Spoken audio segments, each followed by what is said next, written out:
Well, the second half of the Southern campaign was a real doozy. The tide started to turn in late 1780 when we got our mojo back.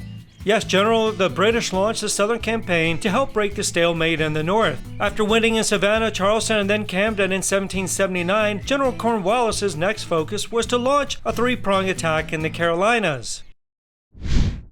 Kings Mountain was an influential battle of the Southern campaign. It's not considered a major battle, but it did kickstart the domino effect that eventually led to the ultimate Patriot victory in Yorktown. Old Cornwallis got a big head after his victory at the Battle of Camden in August 1780, so he decided to march all of his troops to North Carolina. To protect his left flank, he dispatched Patrick Ferguson deep into the backcountry of South Carolina. Hey, that's not fair. After my string of victories in Savannah, Camden, and Charleston, I knew what I was doing. While Kings Mountain did present a new set of challenges, it wasn't anything we couldn't overcome. However, Patrick Ferguson was confronted by these savage-like warriors called the Over Mountain Men. They were some rough and scary guys. Yep, that's us, just some good old boys from the hills of Carolinas and Tennessee. We were just simple folk living off the land until British threatened our livelihood with the proclamation. So we're happy to join the effort against the Redcoats. Those long marches from the backcountry were tough, but nothing we couldn't handle. Just look at these scary guys. They don't look anything like proper soldiers.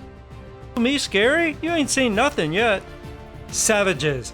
How are we supposed to have a proper fight against these guys? They don't play by the rules of European battlefield conduct. Clear, the Over Mountain Men frightened Ferguson. So by the time Ferguson reached Kings Mountain, a few of our scouts reported their presence and alerted us. Hi, Nathaniel Greene here, commander of the Southern Campaign. Fire! Our troops were prepared for an assault on October 7th, 1780. Only 2,000 men fought, but it was still an important battle nonetheless. I don't think the Tory militias realized the hurting that was coming their way. We had them surrounded on all four sides. It wasn't an easy attack, but we utilized the fighting tactics we learned in the backcountry. We also used our long rifles, which were deadly accurate far away. The Patriots advanced towards the Brits on all sides. Bloody loyalists from the King's American Regiment and the New Jersey Regiment attempted a bayonet attack, but the Over Mountain Men continued to charge up the hills multiple times. To say it wasn't successful is an understatement. Their attacks failed miserably because each time they attempted to drive us back down the hills, we would break off around their flanks and attack again and again. Slowly but steadily, our troops fought their way up Kings Mountain. It seemed as if it couldn't get worse for Ferguson, but it did. Ferguson was killed while trying to rally his troops on horseback. The third charge up the hill did the trick. We captured or killed most of the Tory militiamen. Some escaped, but we gave them a good chase through the woods. So for the record, don't forget that the Over Mountain Men were instrumental in turning the tide in the war. The loss of Ferguson clearly frightened Cornwallis. He withdrew his troops from the area and decided to abandon his offensive in North Carolina for the time being. Patriot casualties didn't even exceed 30 men, while the Loyalist militia suffered many more, and most of them were actually captured. Excuse me? I wasn't frightened in the slightest. I was simply looking out for the well-being of my entire army. Staying in the Carolinas was not a good move. Moving back south was a better move. Kings Mountain was a spectacular victory, given that the Americans were outnumbered by about 200 men. It just goes to show that with good strategies, war really is any man's game. What was the next battle? Was it Cowpens? Yes, I think that's it. Let's talk about the Battle of Cowpens for a moment, shall we? I believe it was December 1780 when the whole thing began. Nathaniel Greene dispatched Brigadier General Daniel Morgan and his flying army west from Charlotte, North Carolina. When I got word that Morgan had been dispatched and was a threat to my left flank, I told Lieutenant Colonel Benastre Tarleton to pursue and destroy Morgan. Morgan's men consisted of dragoons, militia, and Continental regulars. Very formidable army, if I do say so myself. Cornwallis doesn't get afraid. Tarleton made some bad decisions. I'm convinced he didn't take the best choice of troops into battle with the Continentals and rebels. Morgan formed his men and awaited Tarleton. The terrain perfectly suited Morgan's plan, which gave him a huge advantage. He had ranged his men in 3 straight lines, each line containing a different collection of troops. The first line consisted of riflemen from Georgia and the Carolinas. Continental regulars were situated behind the militia. It was our hope that the first 2 lines of defense would slow Tarleton's advance before the Continentals struck the final blow. Morgan deployed the great retreat tactics and basically set up a trap for Tarleton. It was only shortly after sunrise when the American riflemen encountered Tarleton's troops. Riflemen held up the British vanguard. Tarleton sent out almost all of his forces, leaving only the 71st Regiment by his side. As they advanced, our troops were forced to fall back to lessen the risk of any casualties. Our troops were advancing. Then Tarleton sent forth his dragoons on horseback. Morgan then sent forward his own dragoons under Lieutenant Colonel William Washington to meet the attack. The first two lines began to retreat as planned and regroup behind the forest. Tarleton continued on the third line and met stiff resistance. Big mistake. At that point, Tarleton should have surrendered and saved himself the casualties, but he didn't. He would later discover this was a huge mistake. Morgan redeployed his troops to counter the impending threat. He ordered them to regroup on a small hill. The British thought the Americans were retreating, so they launched a bayonet charge. This was a grave error. When Morgan's troops reached the desired spot, they decimated the British troops.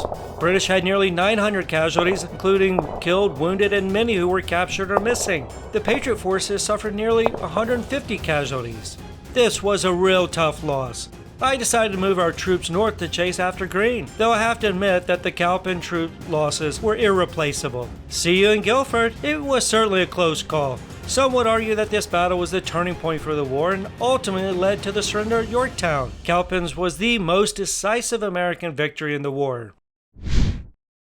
The next and last battle in the Southern campaign was Guilford Courthouse. Greene and Cornwallis had been marching more or less in parallel to each other in North Carolina.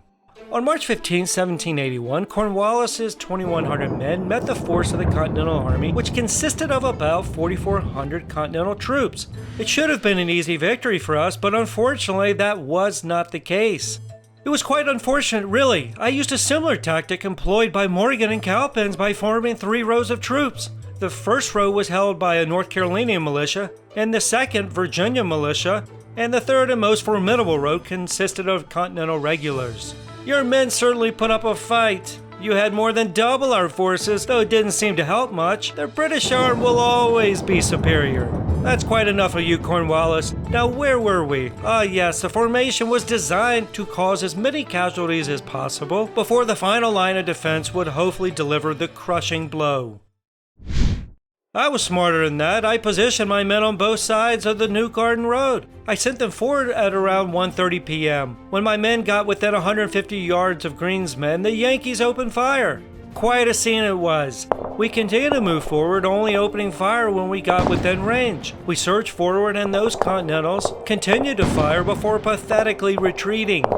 The small victory did come at a price. Cornwallis's men were met with heavy resistance from the Virginians situated about 400 yards from the first line. The Virginians put up a good fight, but with British cavalry attacking them from all sides, they were forced to retreat. It was by no means a good victory for the Redcoats. They lost nearly a quarter of their men and were in no position to pursue Greene further. Even by the middle of April, the British were still not ready to go after Greene. True, but a win is a win. Okay guys, let's wrap up with 4 trivia questions. First question, which battle is considered one of the most decisive American victories? A. Cowpens, B. Kings Mountain, C. Brandywine, D. Guilford Courthouse. The correct answer is A. Cowpens. In which battle were the Over Mountain men critical? A. Guilford Courthouse, B. Cowpens, C. Camden, D. Kings Mountain. The correct answer is D. Kings Mountain. In which battle did the Americans lose? A. Guilford Courthouse, B. Cowpens, C. Yorktown, D. Kings Mountain. The correct answer is A. Guilford Courthouse. Which battle was fought between militias and not between the British Army and Continental Army? A. Cowpens, B. Guilford Courthouse, C. Savannah, D. Kings Mountain. The correct answer is D. Kings Mountain. Congratulations! Join us next time.